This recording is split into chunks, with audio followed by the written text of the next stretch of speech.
মই অসমৰ ৰাইজলৈ আহ্বান জনাইছো যতে আপোনালোকৰ ঘৰৰ ওচৰত এনেকুৱা অবৈধ কাঠফলা মিল থকা বুলি গম পায় তৎক্ষণাৎ আমালৈকে আপোনালোকে সেই বাৰ্তা দিব পাৰিব মোৰ অফিচৰ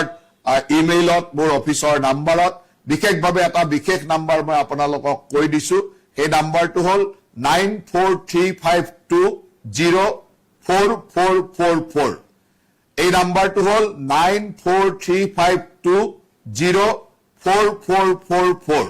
এই নম্বৰটোত আপোনালোকে এনেকুৱা ধৰণৰ অবৈধ কাঠফলা মিল যদি কৰবাত চলি আছে তাৰ ফটো তাৰ তথ্য আপোনালোকে পঠাই দিব আপোনালোকৰ কথাখিনি আমি গোপনে ৰাখি আমি সুন্দৰভাৱে এই মিলসমূহ বন্ধ কৰা কামত আমাৰ বিষয়াসকল নিয়োজিত হ'ব আৰু এই কাঠফলা মিলৰ লগত আমাৰ যদি কোনোবা বিষয়া ভিতৰুৱা গোপন মিত্ৰি কৰি চলাই থাকাৰ খবৰ আপোনালোকে পায় সেই তথ্য আমাক দিব যাতে আমি যথেষ্ট কঠোৰ হ'ব পাৰো কাৰণ অসমত অবৈধ কাঠফলা মিল থাকিলে আমাৰ বিভিন্ন অঞ্চলত বনাঞ্চল ধ্বংস হৈ থাকিব আৰু বনাঞ্চল আমি ধ্বংস হ'ব দিব নোৱাৰো বনাঞ্চল ৰক্ষা কৰাটো আমাৰ দায়িত্ব সেই কাৰণে আজিৰে যোৱাকালিৰে পৰা আমাৰ এই অভিযান চলিছে অহা এসপ্তাহ ধৰি পুৰা মিছন মুডত এই অভিযান চলিব আৰু মই বিষয়াসকলক নিৰ্দেশনা দিছো যাতে আপোনালোকে সম্পূৰ্ণ দায়বদ্ধতাৰে এই কামখিনি কৰি 100%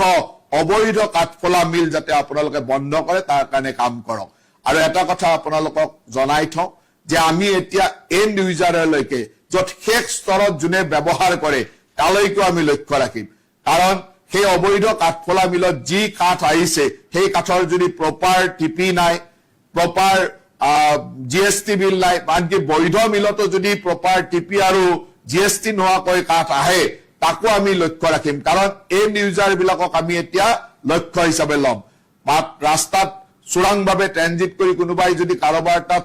লৈ গৈ দিছেও সেই কাঠৰ দোকান বা কাঠৰ অঞ্চলসমূহতো আমি এণ্ড ইউজাৰ বা শেষত যোনে ব্যৱহাৰ কৰে শেষ ব্যৱহৃতকাৰীজনক আমি চাবলৈ চেষ্টা কৰিম আৰু তেওঁলোকো দোষযুক্ত হ'ব কাৰণ তেওঁলোকে প্ৰপাৰ টিপি নথকা বা ট্ৰেনজিট পাছ নথকা বা প্ৰপাৰ GST নথকা কাৰ্ড GST নিদিয়া কাৰ্ড ব্যৱহাৰ কৰাটো আইনসন্মতে দণ্ডনীয় আৰু সেই আইন তেওঁলোকৰ এণ্ড ইউজাৰ যা শেষৰ ব্যৱহাৰকাৰীজনৰ ওচৰতো সেই আইন প্ৰয়োগ কৰা হ'ব বা প্ৰযোজ্য হ'ব গতিকে সকলোৱে কাঠৰ ক্ষেত্ৰত প্ৰপাৰ টিপি চালান থকা আৰু প্ৰপাৰ GST দিয়া কাঠ যাতে ব্যৱহাৰ কৰে তাৰ কাৰণে আপোনালোক সচেতন হ'ব আমাৰ বিভাগক ইতিমধ্যে